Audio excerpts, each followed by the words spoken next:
क्या तुमने देखा कि जिनको तुम पूजते रहे हो, तुम भी और तुम्हारे अगले बाप दादा भी, तो वो मेरे दुश्मन हैं, मगर रब्बुल आलमीन मेरा दोस्त है। जिसने मुझे पैदा किया है सो वही मुझे रास्ता दिखाता है, और वो जो मुझे खिलाता और पिलाता है, और जब मैं बीमार पड़ता हूं तो मुझे शिफा बख्शता है,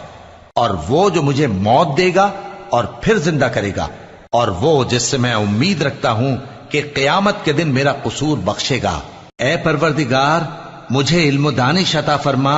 और नेकूकारों में शामिल फरमा, और बाद वाले लोगों में मेरा जिक्र नेक बाकी रखियो, और मुझे नेमत की बहिश्त के वारिसों में शामिल कीजो, और मेरे बाप को बख्श दे कि वो गुमराहों में से है, और जिस दिन लोग उठा खड़े किए जाएंगे मुझे रुसवा न कीजो,